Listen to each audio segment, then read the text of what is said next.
Good evening. Welcome to Human Performance Live, the night before pre-Christmas, I guess you could say, huh? Yep. I'm sure things are quite hectic with you.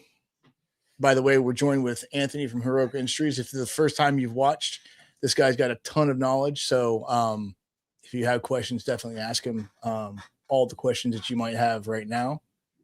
I kind of wanted to, since it is Christmas, since the holiday season and people tend to overeat or eat too much or however you want to look at it. What do you think? How do you stay in shape? How would you recommend people stay in shape and count calories, or do you just say fuck it and full send it for the next week or two? It's such an interesting conversation to have. And, I just was up visiting my parents in Michigan and was listening to some podcasts on the way. And I was listening to, who's a bodybuilder. Oh, I'm drawing a blank on his name, but he was basically talking about, it's John Jewett. John Jewett's podcast. Very good stuff. Like, dude is as far as bodybuilding goes, like, is a genius. But he was talking with a guy and they were talking about like, well, yeah, you have to say no during these holiday times. You have to say no if you want progress, and you can't just indulge, and you're gonna have to bring some of your own food to these events. And I'm listening to it and I'm like, well, it depends on what your goals are. Because if you are a bodybuilder and you and like a 1% body fat gain is going to like wreck your progress that you've worked an entire year for, yeah, you might have to do that. But if you're talking about like, being healthy, being optimally healthy, that comes with a requisite amount of flexibility that you need to have. Because if like when I had my gym, I would always tell people like, hey, listen, we're learning to count macros. We're learning how to do all these things. But if you don't work in some flexibility to your life and you're counting calories and counting macros on your birthday or on Christmas, and like, you're like, oh, I'm out of macros, so I can't go out to dinner with my family, or I can't go, have grandma's pumpkin pie or whatever, like, odds are strong you're probably doing it wrong. So like, it should augment your life and make it better. It shouldn't make you so strict and rigid that you are a pain in the ass to deal with. You know what I mean? Right. And I think it kind of goes with, like you said, that guy that you're listening to is a bodybuilder. And it boils down to how many of those guys are we dealing with on a daily basis? Probably none. You're going to deal with guys that are elite. You're going to deal with guys that are, on high levels of, SWAT teams and military and stuff like that. But the guys that are just going to the gym for 8 hours, working out, twice a day, that are going to go stand on a stage and look good, those are the guys that are more concerned about that crap. From what I can tell. I mean, I know guys like you count your macros and stuff like that, but you do it because you want to make sure that you're putting enough fuel in the tank, but still being in a deficit without being too far below or too far above. Correct? Yeah. Well, and I mean, I'll be honest, like, I track things a little bit more meticulously sometimes than most people have to. If I didn't have a business that was predicated on staying in shape, then it wouldn't probably be as important to me, to be totally honest. Right. Like, fitness influencers and people that run stuff, like, yeah, a lot of us are in shape, and I stay in shape because I really enjoy it and I like it and that kind of stuff. And I track my nutrition because I like it. But why am I as tight as I am with it? Well, because I run a business. Are you going to want to do business with a chubby like trainer? No, probably not. Right. So Right. like, there is some of that too, where you have to understand, like, how much of this is marketing? What do I want? But again, it all boils down to like, what are your goals specifically? Like, what do you want? And that'll dictate how flexible or not flat or whatever that you need to be for you.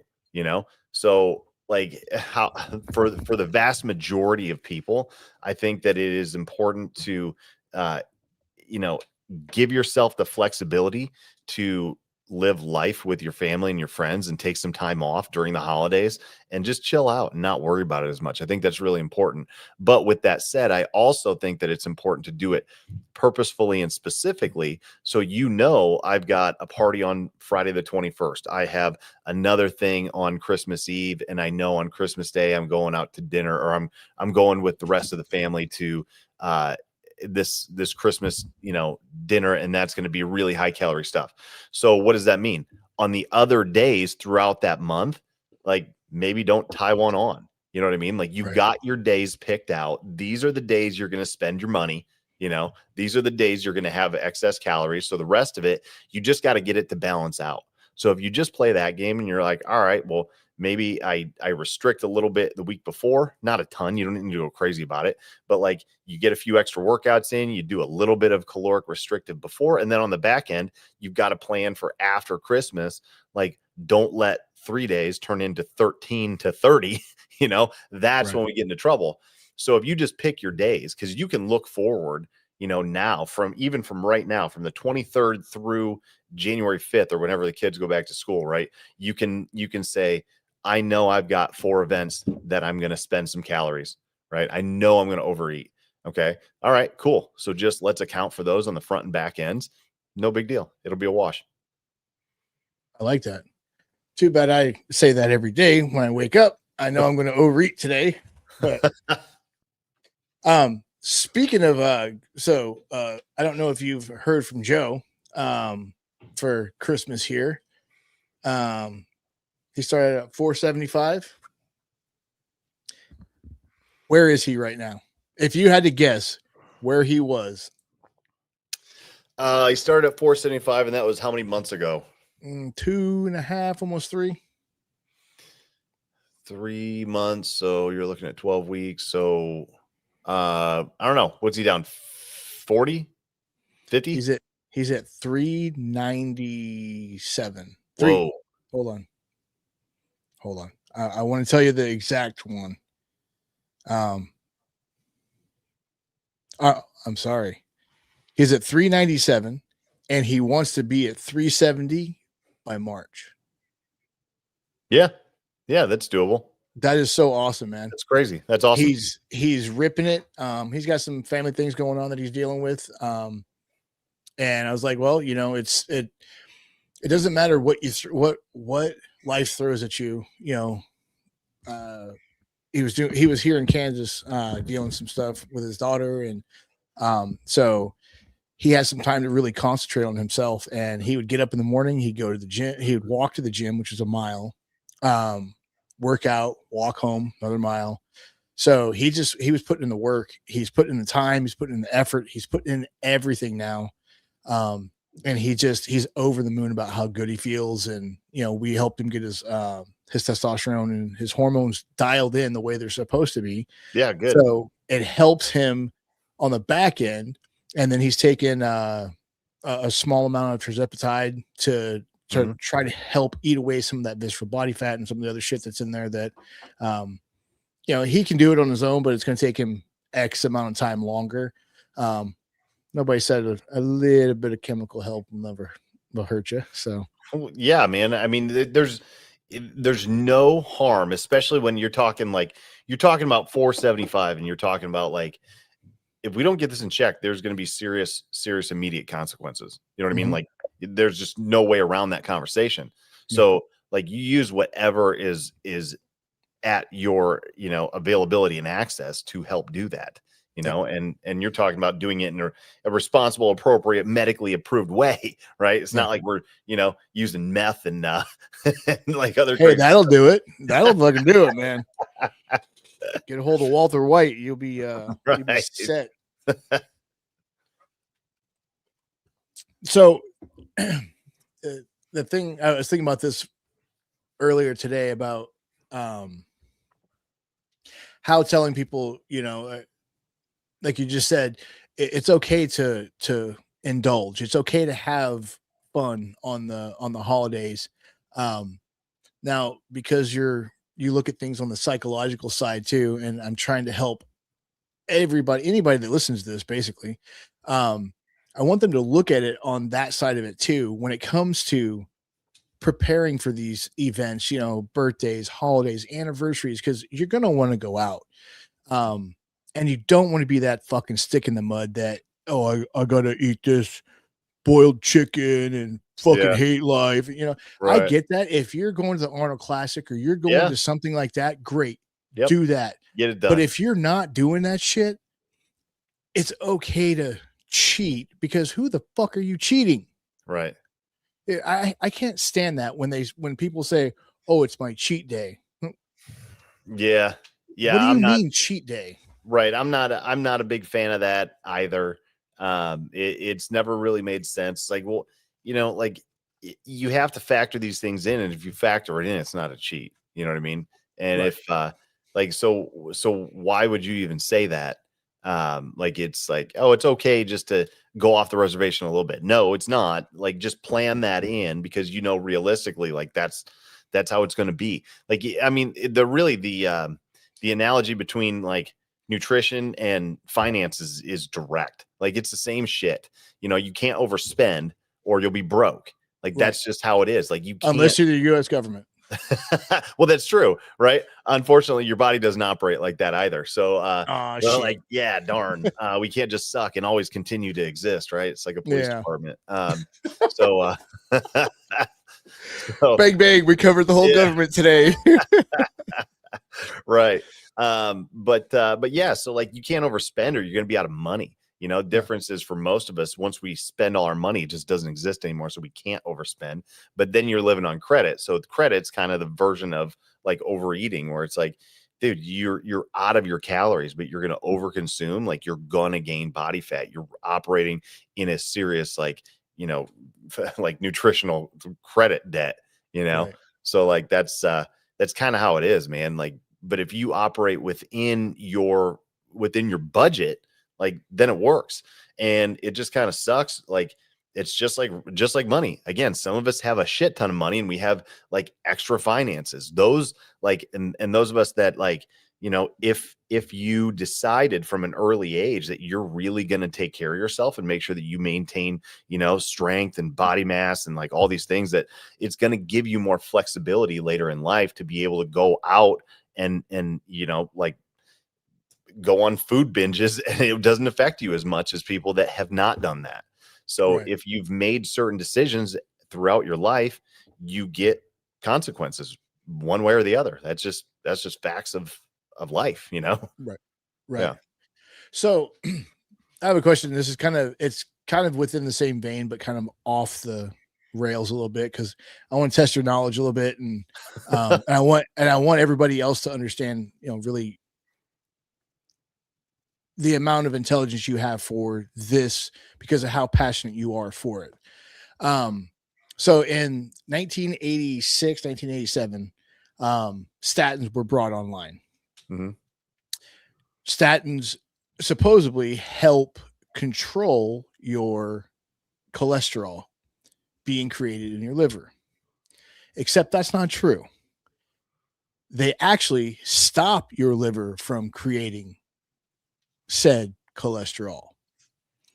Well, because we don't have cholesterol in our body anymore, or it's kind of like when you start hormone therapy, all these quack doctors are like, "Oh, we got to give you a whole bunch of estrogen blocker."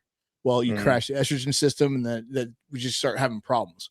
So, 30, 40 years ago, um, healthy cholesterol levels between 300 and 350. Do you know what it is today? It's probably under 200, that's for sure. 150. Yeah. In the 90s, guess what had a huge uptick? I would guess cardiac related events. No, believe it or not. Well, yes, but no. I mean, All we're right. fat, so we have a whole bunch of those, but Mhm. that's kind of a on the nose, you know. Um, no, dementia and Alzheimer's, Okay.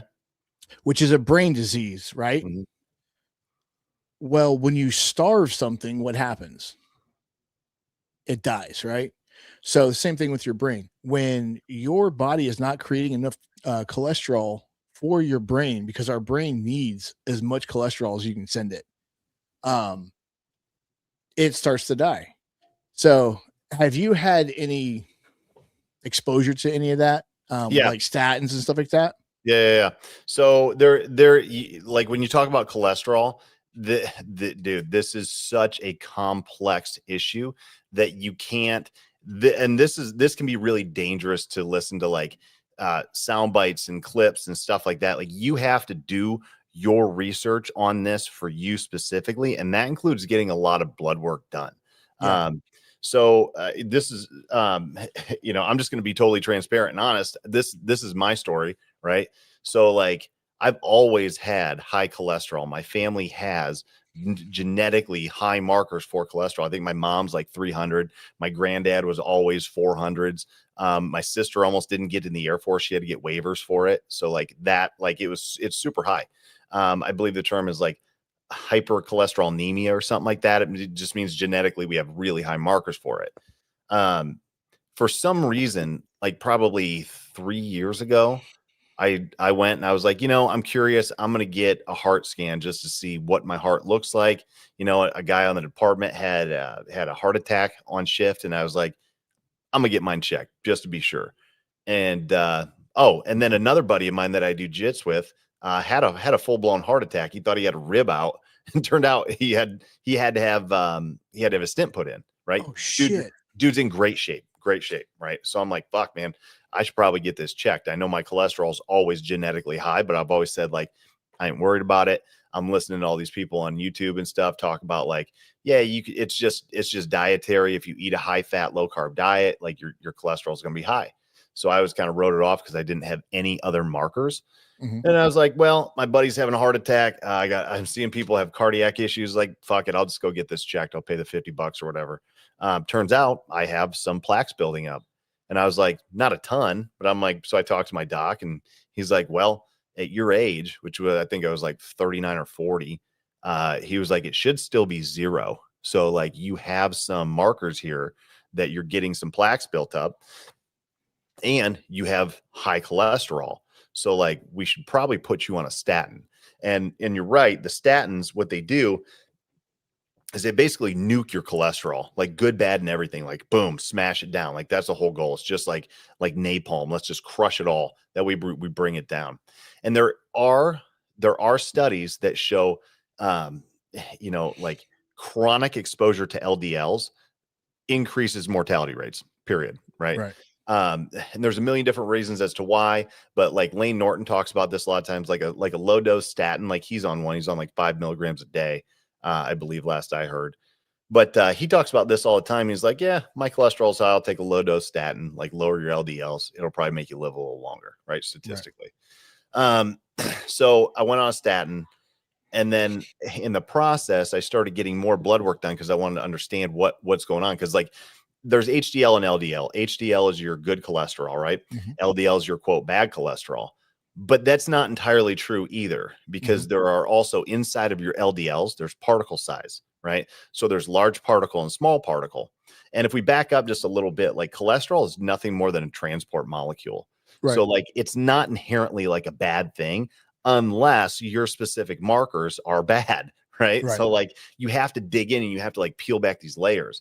So like your large particle LDLs, no big deal. Those are in and out. Those move fat. Those move all sorts of crap on it, right? Like you need cholesterol to have sex hormones. You have to have it. It's your precursor to all your sex hormones is cholesterol. Yep. And that's why like if you eat a really low diet in dietary fats, like chances are strong you're going to crash out your hormones, right? Unless you're taking things exogenously, then it's kind of a wash, right? So large particle LDLs, not a huge deal. They're in and out. You can usually like take care of that or lower it with nutrition, play games with it, whatever. Moves really fast. So small particle LDLs, those are the little guys that cause plaques. If you have a lot of small particle LDLs, like as far as I understand, and again, this is a very complex thing and I'm not a doctor, but as far as I understand it, the small particles are not great. And then, so if you have more small particle LDLs, like you may have to look into some more like pharmacology to take care of these issues. My specific issue is that my ApoB, and I'm not entirely sure what that all stands for here, but Don't know what that one is. It's like an alpha lipoprotein B is what it's called, I believe. but that's like basically a widowmaker, more or less. And it is entirely a genetic marker. Mine was through the roof. Really? And I was like, okay, so my ApoB is what's raising my LDLs, and that's what's raising my total score. That is not great, because there is, as far as I understand it, it's what every doctor I've talked to several, there is no amount of diet or exercise that's going to lower that. That's that's your genetic markers. So without pharmacology, like, hey, you might stroke out and these plaques might start getting worse, and like by 50 years old, you might be like, see you later, bro. Yeah. So I kept on the statins. That lowered it a little bit. And in the meantime, I did some more research and talked to my doc about this med called Repatha. And I'm not entirely sure about exactly all the details on that, but I do know that it targets the ApoB like laser targeting, like it's scalpel. You know, it's like a sniper rather than a shotgun. Right. So that has put all my markers within range in 2 months. So wow. it was kind of a pain in the ass to get. It's a lot easier to take. It's one injection every 2 weeks. You just mark it on your calendar, and it's like, boom, you're done. So a lot more convenient, makes more sense for the specific issues that I have. But this cholesterol thing, like, dude, it's a lot more nuanced than I wish it were. Yeah. It's a lot more nuanced. So if you have high cholesterol, it might mean jack shit. If you have high cholesterol, it might mean like you might have some serious stuff you got to look under the hood. So it's one of those things, man. You got to find good people in your corner. You got to get good blood work done. You got to know what you're looking at, and go from there, you know? Well, my doc said mine, you know, of course they had just, it was at like 170 at the time. And, I went in, I was at like 172 or 175, something like that. Not that high. And I was actually trying to get it higher. I want to be in the 200s for my good cholesterol, because that's right. Yeah. Yeah. But your so- ratio, your cardiac ratio is like that doesn't mean as much as I think that like the doctors want to say, but like your ratio of HDL to LDL to like body mass, and then your triglycerides are in there too. So if you have a bunch of markers of those, if you have like high total, high LDL, poor ratios, and high triglycerides, and you're overweight, like you got a lot of markers there that are bad news. Not good for you. Yeah. But yeah. Sorry, I interrupted. No, you're good. And that was one of the things is, my doc's like, well, we need to get you on a statin. I'm like, no, we're not doing that. And she goes, well, your cholesterol is high. I go, but how are my triglycerides? Yeah. And she goes, they're perfect. I said, then we ain't doing that today. Like, we can talk about it all you want when there's more than one thing.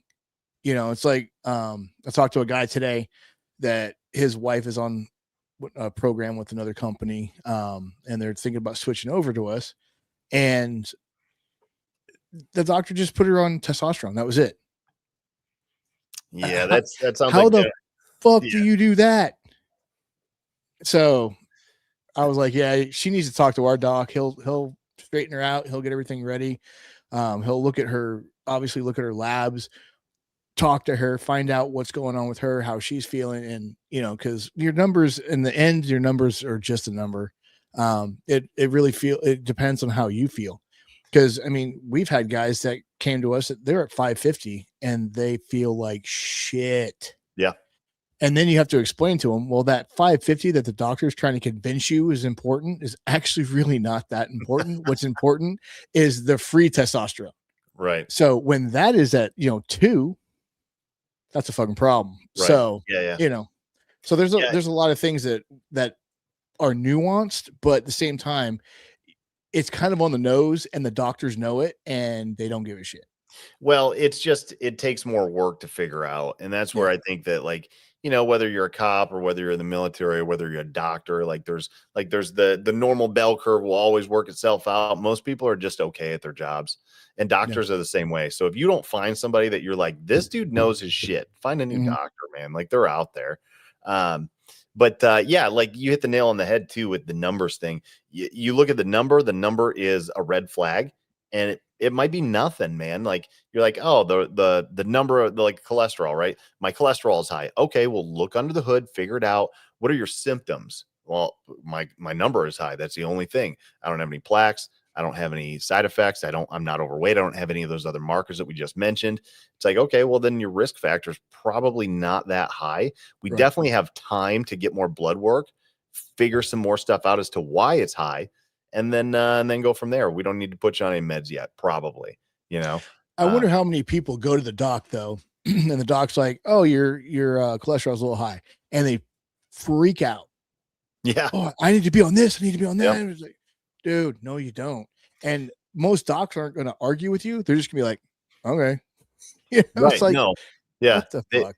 I mean, a general practitioner, they see so many people, they're just like, yeah, okay, cool, whatever. You don't want to be on it. Like all I saw was high cholesterol. We should probably equals put you on a statin, right? No, you don't want to do that. All right, cool. But that's again, like you got to be a good consumer for yourself, right? Yeah. But you have to understand that the docs are consultants for you, and it's your job to know like what is cholesterol. Like you know, you don't have to be a doctor level at it, but you should know what it is, and you should know what your risk factors are, and you should know what questions to ask, and you know, do some research.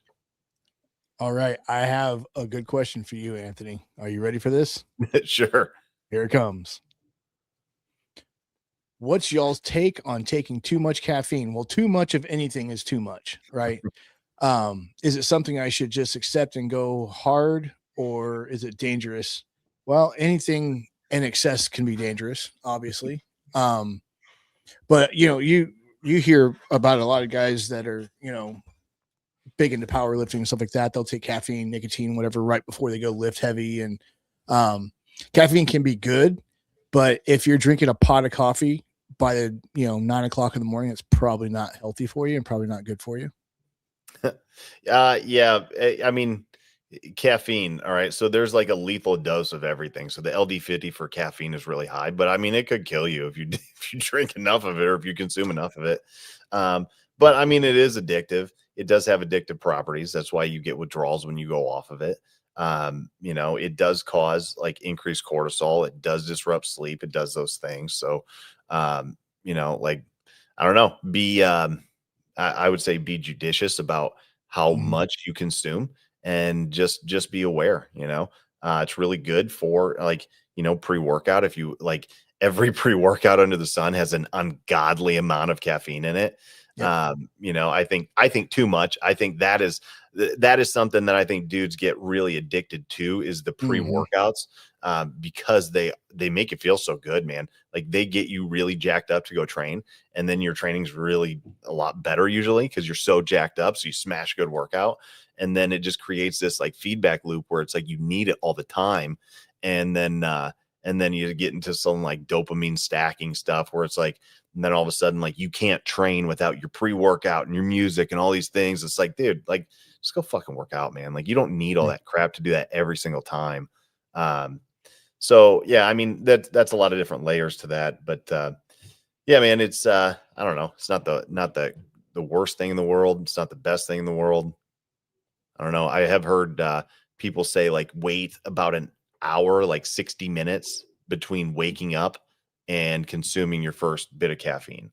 So that I have found personally some positive effects with that, where I'll get up, 4:45, 5 o'clock in the morning, and I won't have caffeine until like, 6:45, 7 o'clock in the morning. And that usually helps to kind of like, I don't get as groggy later in the afternoon if I do that.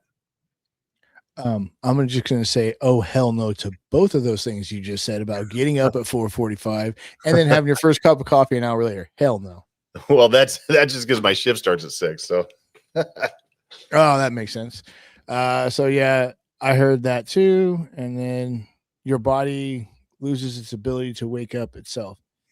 Well, yeah, when you're jacking it up, whether you're taking pre-workout, coffee, Coke, whatever the hell you're taking, once your body becomes reliant, it's kind of like, remember back in the day, dudes used to use ether to get their vehicle started. After a while, the vehicle will require that to get it started. So it's just like your body. If you're not, as Arnold Schwarzenegger would say, if you're not shocking your body periodically, so just stop drinking coffee for a couple of weeks, see how it feels. Or, like you said, take an hour from the time you wake up till the time you take a cup of coffee. Like I drink 1 cup of coffee a day, and try to stay away from as much caffeine shit as I can. I drink tea and water pretty much. So it's easier said than done if you already drink a bunch of coffee in a day. Yeah, delaying it to like if you delay it an hour roughly, give or take, right? Like when your body sleeps, like your cortisol raises, right? So like when it peaks, that kind of wakes you up about dawn is usually what it should if you're on a normal sleep schedule. And then once you wake up, it drops, it'll rise again, and it'll continue to drop throughout the day until you kind of zero out about now, and then go back to bed, and the whole cycle starts again. So when you consume coffee, it's going to spike your cortisol too. So if you kind of understand like the normal peaks and troughs, then you can push that back a little bit. It probably won't disrupt that cortisol cycle as much, maybe, and that can kind of like keep you a little bit more alert. But yeah, and it's kind of funny with cortisol levels. I didn't really realize. I just thought cortisol came from like, stressful events and stuff like that. I did not realize until I started doing this and researching it, obviously, that holy shit, that's tied to everything. It's tied to sleep. It's tied to, traumatic events. It's tied to happy events. I mean, you can elevate your cortisol just for being in a really good mood, or, when your child was born, or what, it's just a dump. It's a stress hormone. Yeah. Hormone. That's all it is. That's it. Cortisol gets a bad rap, and then so does insulin. Like those two things, like people demonize those things, but you just have to understand the normal process and cycles of it. And it's like, well, you need cortisol, otherwise you'll never train well. You know what I mean? Like you'll never work out well. You'll never perform at anything like stressful and cool. Like you won't be able to do it, without cortisol. So you need it. It's a stress hormone. Like the end. So we just have to know how it operates. You don't want chronic exposure to it. Once you have a stressful event, we need to try to bring you back down. How do we do that? And move from there. Yeah, you got to, and that's whether you're SWAT, whether you're a cop, whether you're military, elite military, whatever you do, border patrol. I think that's why like the elite teams really, really focus on putting you in stressful situations while you're training, so that when you are in a real life situation, it's not as stressful. It is stressful, don't get me wrong, but it's not going to be, oh fuck, this is the first time I've ever seen this thing. It's something you've already seen a million times. You just saw it in a different spectrum, but you've already seen it. So your body already knows how it's going to deal with it. So you just roll with it. So yeah. And then that stress inoculation keeps you from like having a complete like code black dump, right? So you like can't function. But like the best people that I've seen in this space, whether it's in law enforcement or sports or football, even, is like, all right, so we need to train you, stress and inoculate you to that stress, but we also need to teach you how to come down and chill out afterwards. And then, especially in sports, like this is something that I talked to, our high school team about at length during the playoffs, is like, you can't afford to stress about things that you have no control over. Right. The scoreboard, right? For example, right? You can apply this to whatever else. We just said, like, I would say the scoreboard is a symptom of doing all the other things right. So you don't need to stress about that. There's no amount of stress that you can make that's going to will that scoreboard to change. So don't even worry about it. That's not worth your stress. Your stress needs to be in the moment of that play, doing your job and making things happen on the field. You don't worry about anything else. You don't worry about the refs. You don't worry about the scoreboard. You don't worry about any of that crap. And then all of a sudden their stress is focused to where it is. And it's like, you can stress in the moment, you can pull back and relax. Stress in the moment, pull back and relax. And then that makes for a normal cycle. And then afterwards you can calm down, recover, and heal up, which is also super critical. Yeah. And it's kind of funny that when you go through those cycles, right, you have the cycles of stress, and then it's 100 miles an hour, and then you have to slow back down. Well, if you've never been in a situation where you've learned how to slow back down, or someone's taught you how to slow back down, well, how the hell do you do it? Right. and that's where a lot of people, or I shouldn't say a lot of people, just generalize that pretty bad. But some people look at it and say, well, when I get excited, I just can't calm down. Or, you've heard this, I'm sure. Oh, once I see red, that's it. Yeah. Well, once you see red, you've lost the fight Yeah. because you have lost all control over your emotions. You've lost control over yourself. So if you're seeing red, if you're so mad that you're seething and you see red and you black out, mm, Yeah, there's all kinds of problems with that. One, like you have no you've emotional never been punched regulation. in the face. Well, yeah, like you have no emotional regulation. You're probably not being very professional with your force you're applying, Yeah. which means you're a lunatic. But also like what you're describing is like I can't calm down afterwards. Well, what's that sound like? Hypervigilance, Yep. PTSD. Like it's the same thing, man. If we don't learn how to navigate, like PTSD is an anxiety disorder. That's where Mhm. it's qualified and classified under that. So like if you don't know how to deal with anxiety and stress and cortisol and your body's natural response, then that chronic exposure to that's what becomes problematic. And that's where cortisol gets all its hate from, is that chronic exposure to that stress. When your stress elevation stays up at like 7, 8, 9, 10, and we can never bring it down to like a 1 or a 2, we don't know how to. Your schedule, your life, your whatever, it just is always keeping you chronically stressed and chronically up at that higher level. Like that creates hypervigilance. Like you won't have a way to calm down because you forgot how to do it. Right. Exactly. And that it's kind of crazy because like I don't know how you grew up. We didn't really get taught how to regulate much of anything. Um, we were when you're with your cousins or with your friends or whatever, and a fight started, someone's parents are like, go outside and fight it out.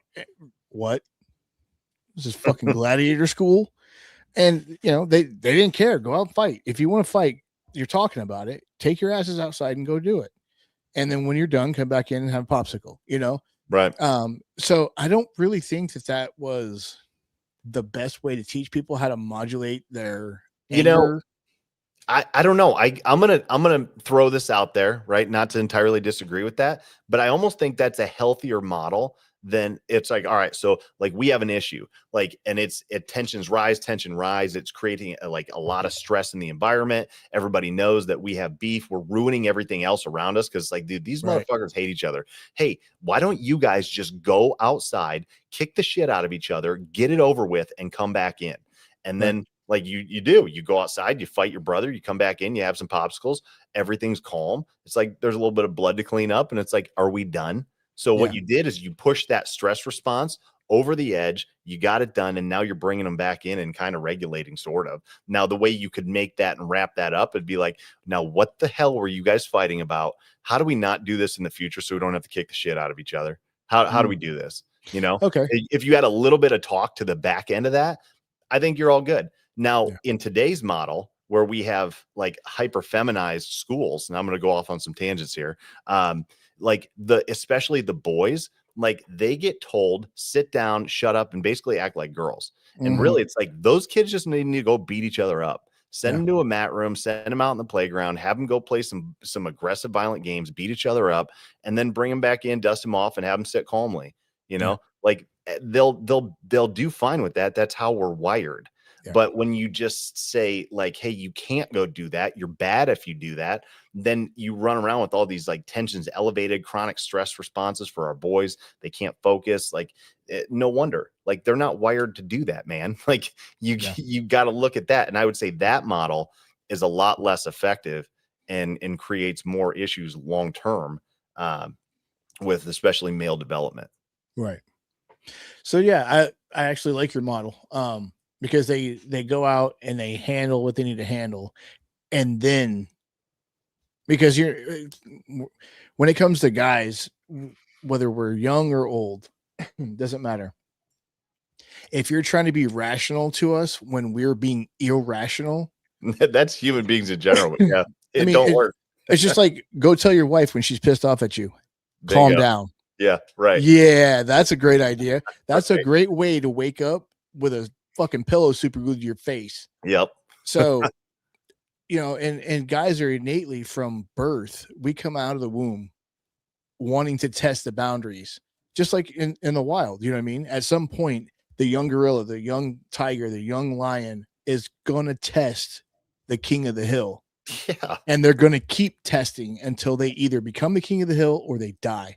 Yeah. Yeah. They're going to look for boundaries. That's like kids do this like all the time, right? If you Yeah. have kids, this is 100% like it's happening right now. They're And they're looking. not trying to be assholes because they don't know how to be an asshole. They're just trying to find that line. Yes, they're trying to find their boundary. How far can I push this? And you just need to have firm boundaries and say, this is your line.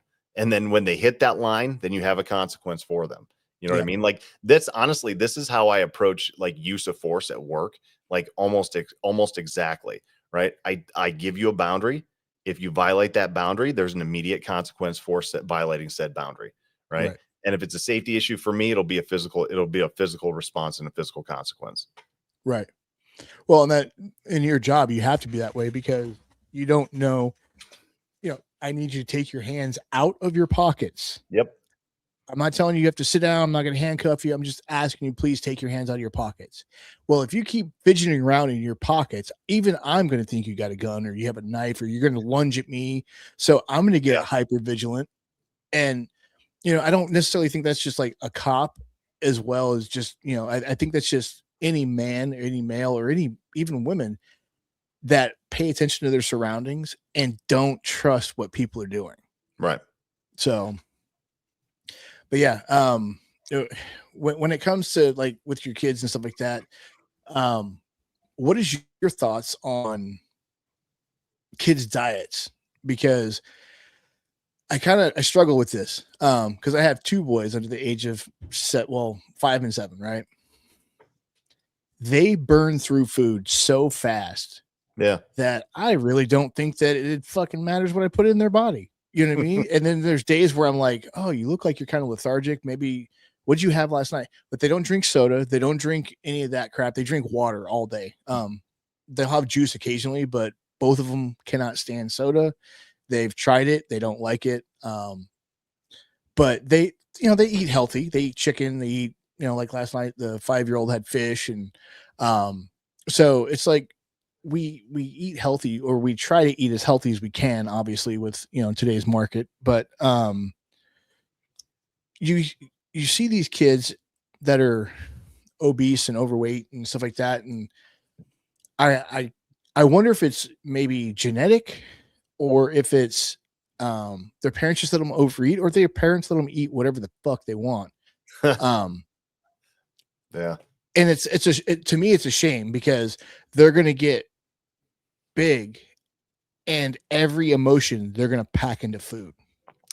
Oh man. So like what you are describing is like a full biopsychosocial model, right? So it's like the biology, the sociology, and the psychology all play into effect here. A lot of times, you see that and you're like, well, it's twofold. It's genetic and it's behavioral from home. And it's like the one, which came first, the chicken or the egg? You look at their parents are overweight. You look at the kids are overweight. They have the same genetic markers. They have the same behavioral patterns, right? Boom. So then it becomes a generational issue on top of it. So it's like, all right, well, what do we have to fix? Well, we have to fix the whole family structure. We have to educate and change, and like we have to top down approach, right? Other issues I've seen is like, well, I know that like when I've worked with adults with kids and like on nutrition stuff, it's like, well, my kids won't eat this. So like I have to have my own separate food because I'm eating, beef, rice, and avocados for dinner, but nobody else will do that. It's like, well, that becomes problematic too, because then it's like trying to quit smoking, but you're in a house of smokers. Like that's not gonna be successful. Like we know it's not. So like everybody's going to have to buy into this a little bit in order for you to have success with this. Plus it's going to effectively change everybody for the positive anyway. So like you have to understand like it's probably gonna be better if we all understand that, eating single ingredient foods, so we know our protein source is this, our carb source is this, our fat source is this, is going to be better by and large. And like we've talked about with flexibility, especially with kids, like you don't want to be so rigid with them where it's like they're counting macros in 5th grade. Like that's crazy. You know, there's no reason for it unless you have like a serious medical issue that you do need to address. I don't even do that with my athletes. When my athletes are like, coach, I got to gain weight. It's like, well, how crazy, how intense do we need to get with tracking macros? Like we don't need to be neurotic as children. Like we do that's also counterproductive. So, so you have to understand, like just teaching them good eating habits and how to be flexible and how to like not freak out if there's like birthday cake and stuff. Dude, I've seen some of my friends, like when I first started doing CrossFit, like you hear these stories about people that would like lie and say their kids were gluten intolerant, so they wouldn't be fed like birthday cakes and stuff. It's like that's not good either. Like you were taking it way too far on that end, you know. So just say no. Teach your kid discipline. Yeah, or moderation. Like have a piece of cake. And now tonight when we go home, we're not going to have more cake and ice cream. You already had snacks tonight. You already had your snack for the day. Exactly. Yeah, and that so we during the summer we kind of let it slide a lot more than we should. But it's the fucking summer, right? They're jammed in school all year, and then during the summer, I want them to be kids. So you know, we'll get done with dinner and they're like, can we have an ice cream? Yeah, sure. Go ahead. Go sit on the porch, have an ice cream. So we go out, you know, so, and then it turns into every night. Right. And then they start kind of being little turds and I'm like, all right, no ice cream tonight. Well, no, we have ice cream every night. Yeah. That's the problem right there. So, you know, I was never a big fan of like dessert and candy and crap like that. When I was younger, I would go trick-or-treating and I'd get home, give all my candy to my dad. I didn't care. I just went and got candy just to go hang out with my friends. Yeah. But even today, I still don't eat a whole lot of candy. I'll have some occasionally, but it's not something I have to have. Oh, dude, I will eat sugar until I vomit. Like I love my 5-year-old is the same way. I love it, and I won't stop my restrictor for. I was just talking about my mom with my mom this like last night. Like I will eat. We were having some cheesecake. You know, it's Christmas. Like okay, that's my weakness. My biggest weakness. Saying like, hey, I knew I was gonna make this trip. I know when I go up there, I'm gonna eat poorly, and like, all right, that's cool. So I'm eating cheesecake, and we're having this conversation, and she calls it the sugar gene. And then she's like, we have it. I'm like, yeah, I could eat this whole thing right now and not bat an eye. You know what I mean? Like, and not even feel bad. Oh, I mean, I'd feel bad, but I would still do it. You'd feel bad later. You wouldn't feel bad at the moment. Yeah. And so my dad, he likes dark chocolate, like really rich. And I've never could stand that. So he had no problems of me ever stealing his chocolate.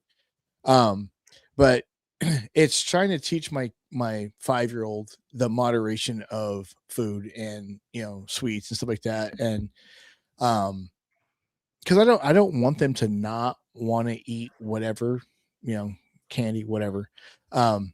Because I don't like it and I just don't like it. It's not something that I'm attracted to, like popcorn. I don't eat popcorn. I don't like it. And now my little one doesn't eat popcorn, but that's because he choked on it one time and that's it. Yeah. He choked on one half of a grape one time and won't eat grapes. Yeah. Like he's like, you tried to kill me, it ain't happening. So I would rather him eat popcorn than the chocolate. You know what I mean? It's like eat all the popcorn you want. Yeah. And I mean, like teaching your kids about food and like what to eat and how much to eat and quantity, and then movement too. Like things are predicated on movement. If you have a stretch where it's like, dude, like my kids today, like I had my 5th grader worked out with me, and today when he was like, hey, can I have some ice cream? I was like, yeah, you can have a little bit of ice cream. You worked out hard today, you know? And it's like, is that a reward for it? Is that, you know, like, yeah, it is. Like you trained, like you can afford a little bit more carbs. I know that. Now we don't need to go into the nuances to why, but I say, yeah, you worked your ass off today. Good job. Like go snag some ice cream. And then my 7-year-old was like, "Do I get some too?" I go, "Dude, you're smaller than him. You didn't move as much as him today, so you can have a tinier bit." He was like, Yeah. "Oh," I go, "Dude, that's how it goes, man. Like, I'm not trying to raise fat kids, but I'm also trying not to raise neurotic kids either." Right. So it's all a balance. Plus, at some point, these kids are going to go off into the world and they have to know how to navigate food. They have to know how to navigate all kinds of other stuff like that. Like, and you could even make the same analogy really to like alcohol and stuff like that. Like, not that Yeah. you should buy your kids booze, but like what's their exposure to it? Like, you know, just being around it, being around you know, responsible alcohol use, I guess, like parties, stuff like that. Cause sometimes you see kids that were exposed to none of it and then they go to college or military and they lose their fucking minds, Fucking wild. lose their minds. Right. Yeah. So like there is a balance with that too. And I think you can kind of make the same analogy of like, let's teach them how to be responsible, Yeah. you know, with all this stuff. Cause they're going to have to make their own decisions. We don't get to parent them in forever, you know, like we got to be able to do this, teach them and send them on their way. You get maximum and 18 summers with your kids. Yeah. Maximum. Right. And if you think about that, 18 summers, and you're not even getting 18, you're going to get about 12 total. Yeah. And you're going to get 10 of those summers where you're still the center of their entire world. Sometime between 10 and 12, you're no longer the center of the world and you're no longer Hercules. So yeah. And you get north of 13, forget it. yeah. So it's important to me. Like you said something very important. I'm not trying to raise fat kids, but I'm also not trying to raise neurotic kids. Yeah. That is the balance that scares the shit out of me, because you see a lot of these kids now that they're neurotic for no reason. Like this fucking thing right here. Yes. Kids lose their fucking minds when you pick their phone up. Mm-hmm. But you can associate that with food, with TV, with anything, right? So letting my kids have the little Kindle Fire things, and we don't let them use them. And then today, my 7-year-old's like, "Hey, Dad, can I do this game?" Yep, sure. Why not? Your own break. But he also gets his iPad from school, which pisses me off. And he'll get on there and read a book. So it's like, okay, he's balancing it out himself without me having to monitor it too much. I do have to step in sometime, like, dude, that's enough, turn it off. Yeah. But he's like me. He'll play a video game or something and get bored, and then he'll go do something else for, a couple hours or whatever. But our kids like being outside, so that's a good thing. And they never stop moving, Anthony. In their sleep, they don't stop moving. So I don't think I'm ever going to have to worry about them being fat necessarily, Right. but Right. I'm going to have to worry about them sitting still for more than 18 seconds. So yeah, that's all natural kid shit. You know what I mean? Like, Yep. If you leave a kid to their own devices, like they're gonna eat all the candy. They're gonna play all the video games. They're not gonna brush their teeth. It's like, Yep. So that's where appropriate parenting comes in. And as they age, hopefully, like, you have to do less and less of that, and then you Yep. kick them out the door, and they don't suck at life. Yeah. Well, I was yelling. I was not yelling, but I was getting in my 7-year-old's ass. And my buddy was messing with me, and he's like, "Man, why do you got to be so mean to him?" And he knew what I was chewing his ass out for was a legitimate thing. And I just looked over him and I go, because I would rather do it now than the prison guards do it later. Exactly. And he was like, "Oh Yeah. shit." So, and I can't even say that I coined that one. I've heard it, but it's good enough to where it's stuck with me this long, and I'm going to Yeah. keep using it. But it's the truth though, right? If we don't try to get our kids into a pattern, they're doomed. And I don't mean like our own pattern. I just mean a pattern that works for them.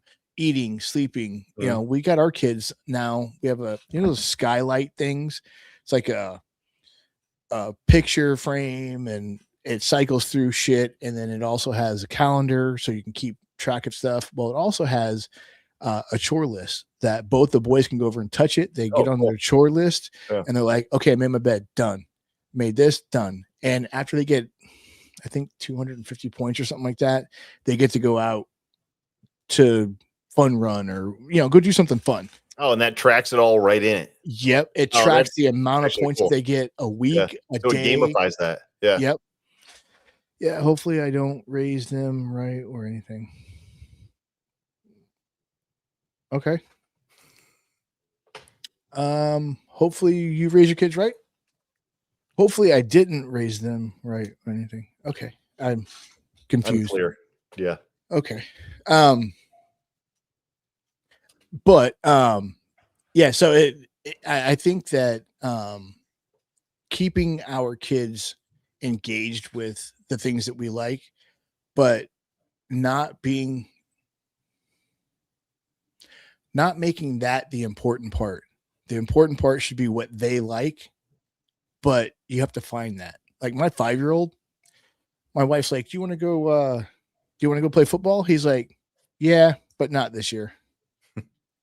Like, do you want to go wrestle? Yeah, but not this year. I don't think he likes sports. I don't think he wants to do sports. He's really big into music. But he likes to get punched in the face, and he likes punching people in the face. So I was like, you want to go do kickboxing? He goes, yeah. Yeah. But not this year. So, he'll hit 6 next year. And I think that's kind of like his magic number in his head, that when he turns 6, then he can do the things that he wants to do.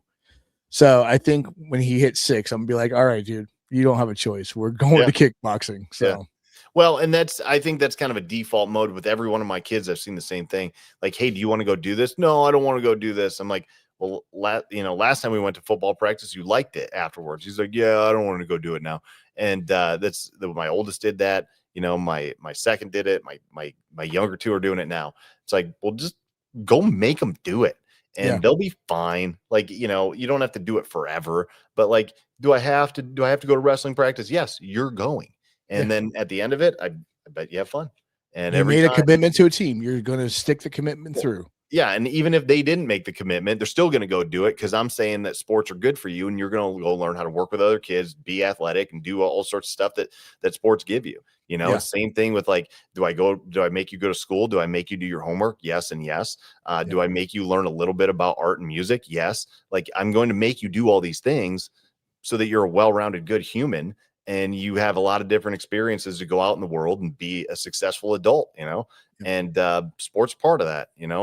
It drives me up the freaking wall. Like, the more I get into like school systems and stuff, like all these things are forced on kids. They have to go sit through drama club and like performances, and they're made to go like support the arts and do all this stuff. But none of the art kids have to go and support the sports. And there's a whole lot of wrestling meets that you go to, and you watch just the kids' parents in the crowd. Nobody gives a shit. It's like, well, why aren't the art students made to come and do a wrestling match? That doesn't create yes, force your kids to play sports. And if they don't have to play it forever, but they got to do some sports stuff. Like, that's non-negotiable. You got to do it at least for 1 season.